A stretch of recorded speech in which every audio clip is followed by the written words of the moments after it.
Salve, irmãos, capazes do Senhor Jesus. Nesta noite vou estar lendo João capítulo 14, versículos 6 e 7, que diz: Jesus respondeu: Eu sou o caminho, a verdade e a vida. Ninguém pode chegar até o Pai a não ser por mim.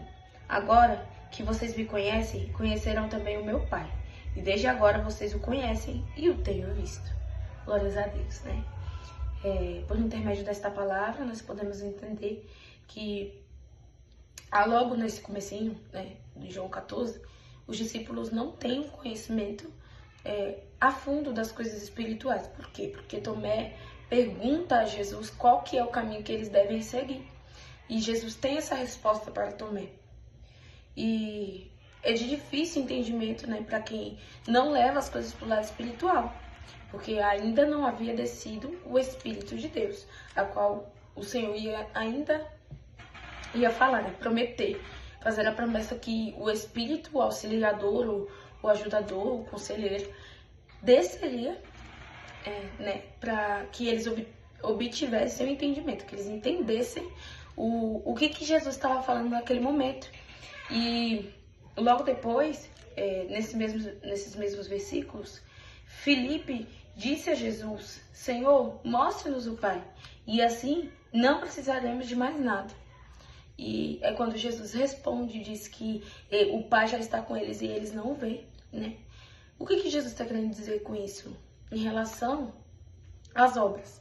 Não que diretamente o Pai é ele ou que ele é o Pai. Não.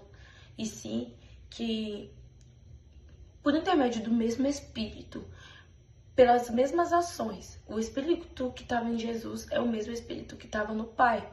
E por intermédio disso é que Jesus conclui a sua obra. E ali, né, a sua obra, claro, que é até a crucificação, né, que ele vai operando milagres, vai falando do reino, vai fazendo anúncios, promessas, né? Inclusive o Espírito foi uma promessa, a qual já havia sido prometida pelos profetas messiânicos, inclusive, né? Um dos casos é Jeremias, depois que o templo como eu posso dizer? Depois que o templo é destruído, né? O templo, onde colocavam a arca da aliança, né? A presença.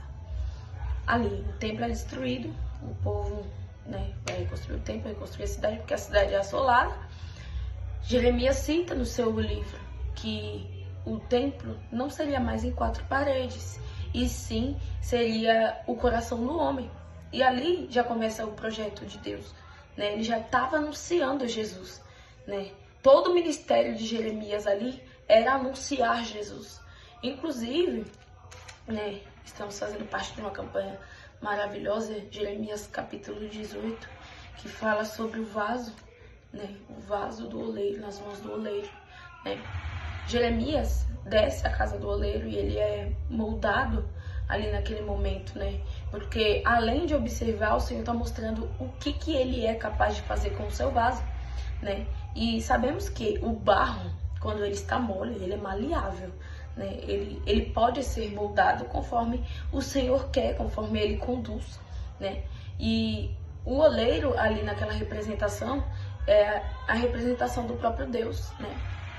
Onde o Senhor ele nos molda como vaso, porque ele faz essa analogia, ele faz essa semelhança, né, do ser humano homem e mulher, como um vaso, né, que nós devemos ser moldados, amassados. Isso é um processo doloroso, é necessário esse processo, né, do vaso ser construído nas mãos do oleiro. E se caso ele é rachado, o Senhor pega um novo barro, amassa e refaz, né? Assim, essa é a semelhança do oleiro para o Senhor e para conosco. E mostra aquilo ali a Jeremias. E isso se perpetua até hoje, acontece até hoje. Nós somos o barro, no caso, nas mãos do oleiro. Enquanto não estiver pronto, enquanto não estiver preparado, não passar pela forja, pela fornalha, porque pro vaso chegar no ponto que ele chega até as prateleiras das nossas casas, ou até os nossos lares, as prateleiras dos mercados, por assim dizer, ele é necessário passar por um período de forja, né? Ele vai ser queimado para poder pegar aquela estrutura. E esse também é um processo nas nossas vidas. É necessário a gente passar pela fornalha, pelo fogo, para ser aprovado, né? Porque ali é quando o oleiro vai conseguir ver se aquele vaso é resistente o bastante para aguentar o fogo e se ele é resistente o bastante para aguentar a molda, né? Antes de passar pelo fogo.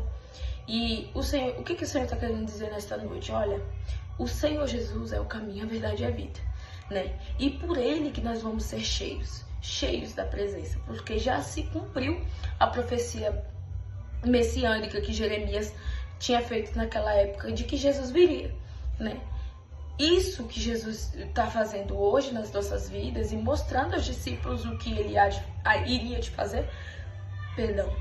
fazer, é muito grandioso, né? É limitado aos nossos olhos o que Deus pode fazer por intermédio de Cristo, porque a palavra também diz, pedir diz tudo em meu nome, Jesus fala, para pedir tudo no nome dele, que assim ele fará, né? Mas é necessário estar moldado, ser moldado pelo próprio Deus. É necessário estar no ponto certo. É necessário, se o vaso se rachar, ser reconstruído de novo. E